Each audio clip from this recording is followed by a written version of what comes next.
What's going on, everybody? It's your boy Rick One Ball coming at you again with yet another classic. If you don't know what I'm doing, I'm making sure I cover each and every NBA game to provide you with up-to-date sports analysis as well as my opinion on these games.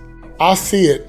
I finally see it. The Brooklyn Nets are just showing you why they just wanted at least an opportunity to run it back with the same cast that they had. A not so crazy Kyrie Irving, a mentally focused Ben Simmons, and a Kevin Durant that's not straddling the fence trying to figure out, does he want to be a leader or he just want to hoop? This team has tremendous potential. Ben Simmons' body looks incredible, don't it? Doesn't it? I mean, his physique, it looks like he's confident in his ability. Just coming off of back surgery, he was driving to the lane at will with that floater. That floater was something to be seen, as well as the passing ability.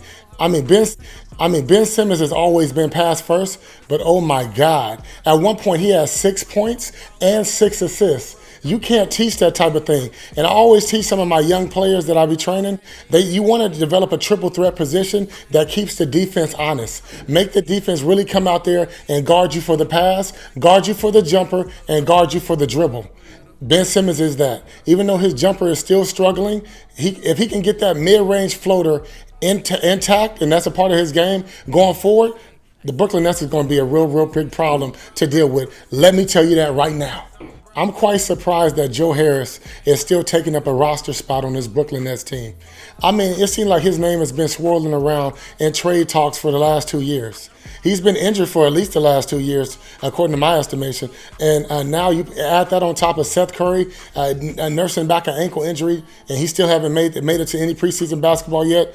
I think it's time to move on from Joe Harris for sure. Kevin Durant with that butter silky jumper that they've been putting on display for years, he still look good. Make no mistake about it, Giannis Antetokounmpo, whether Ben Simmons is coming off a mental health break or not, he ain't nothing to mess around with. He dunked on Ben Simmons and then pushed him out the way to let him know, hey, ain't nothing changed. I used to dunk on you all the time when you was on the Philadelphia 76ers. There ain't nothing changed. I'm dunking on you again right now, buddy boy. You got me? Before I get into how the Brooklyn Nets can still coexist after Kevin Durant completely backbited Steve Nash, let's get a word from our sponsor. Prop up with me this season on Thrive Fantasy. This is where I do all of my betting, y'all. See, with Thrive, you can cut out all the endless hours of research and focus on the top tier athletes that has the most impact on the game. Choose 10 out of the 20 player props and build your lineup. Each prop is assigned a fantasy value for both over and unders. Hit the most props and rack up the most points for your share at the prize pool. Thrive has over 200,000 in prizes weekly, and if you use my promo code ONEBALL, they'll even match your initial deposit up to $100. So get into one of those contests and use my promo code ONEBALL, and they'll match your initial deposit up to $100. Back to the show.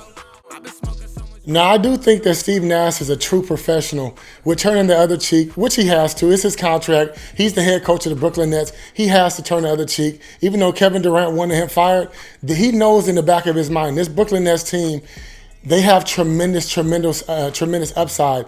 And all they have to do really is be available.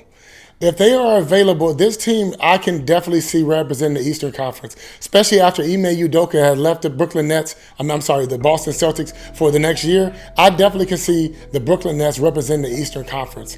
The addition of Royce O'Neal is going to be huge because he's known for really being a defensive pest on that side of the ball. Royce O'Neal, he has a limited offensive game. He has a little bit of something, but it's really about that defensive side of the ball for Royce O'Neal, which you can't have too much of that. You pair Royce O'Neal with Ben Simmons, with the length of Kevin Durant, with Kyrie Irving being a pest, with Claxton, you might have a real problem.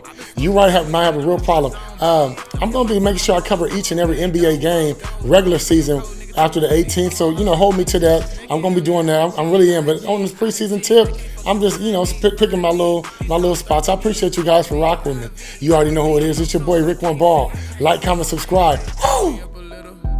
I feel like Michael in the middle. I'm going hard just a little. Shit, and ain't nobody fucking with him. Say I'm home, bro. Leave me alone, bro. I been smoking so much weed, I'm in my zone, bro. Don't hit my phone, bro.